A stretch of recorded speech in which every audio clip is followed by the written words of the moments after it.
first of all, tell us where the name Kap G came from. Okay, so Kap G, that name comes from, I started rapping when I was like in the ninth grade.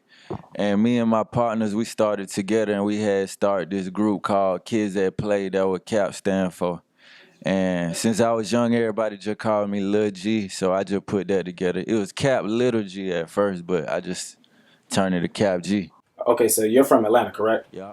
Okay, so tell us what was life like as a Mexican kid growing up in a predominantly African American world? It was dope. I had lots of fun. I actually learned how to play basketball from that. I got into music from that, from all my friends and everything. That's how, cause I wanted to make it to the NBA before I was even a rapper, man. I think I would have made it too if I would have stuck with it.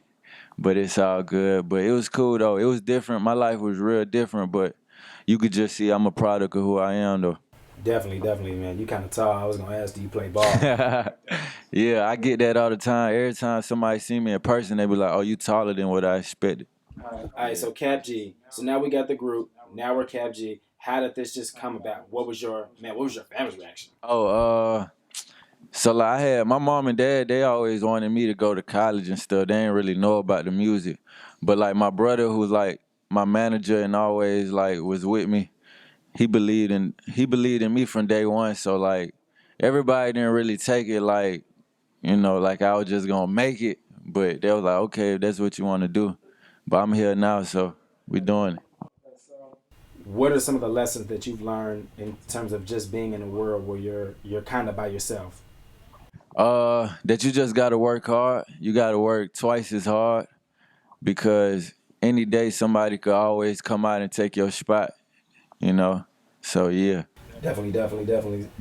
So you're very good at like telling stories and like I can't cuss on here, so it's like F la Yeah. policia. F la policía, yeah. Open my eyes up to just life as you know, growing up, knowing that you face racial discrimination and racial profiling.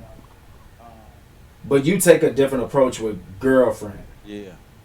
Yeah, that's like, from F la policía, that's a different type of storytelling to real life. And then girlfriend is another different type of storytelling to real life still though. So it's like that's what I do,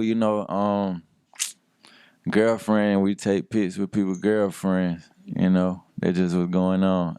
So you just out here stealing people's girlfriends. I mean, I've been doing that since I was young, so that just yeah. Everybody do it though. It's relatable. Everybody done did it. You done probably did it. Yeah, I done did it. I'm not the only one. So I mean, do they just come at you? You know what I'm saying? Like you ain't even gotta say nothing. They just Oh, I ain't. Oh, now I ain't gotta say nothing like that now though. It's a little easier, but definitely, but definitely. yeah.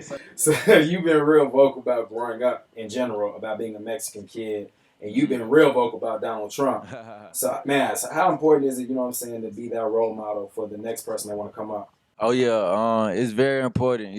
I hear like all the time rappers talk about not being role models and stuff, and that's cool. But like at the end of the day, you kind of get put in a position to be a role model with all that like success and people looking at you like because they want to be just like you. So sometimes you got to set a good example.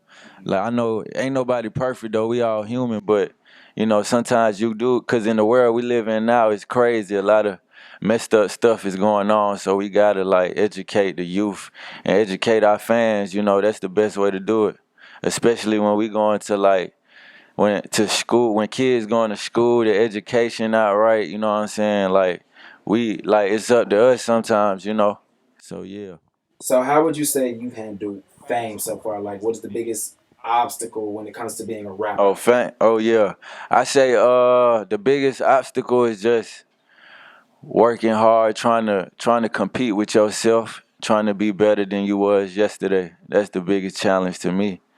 Cause like I don't know, I go kind of hard on myself. Like so, from girlfriend, like a lot of people rocking with me now, but now I want to beat what I did for my last mixtape. So I work hard. Yeah. All right, okay. So now we got the rap career. Now we got the acting career. What's next? What's coming up next? Next I got this project coming out next, beginning of next year. I definitely want to get more into fashion and stuff. You know, I like dressing and all that. I like shoes and clothes since I was young. Um, the acting coming soon too more. And we just working. Hopefully a tour, a tour. And yeah. All right. Uh-huh. Okay, cool. So I just want to say thank you for taking the time You already to know. interview with us. And make sure y'all check this out on what'stheword.tv. As Hey. always, with Dre. Kap I'm G, out. you dig? What's the word? What's the word? What's the word?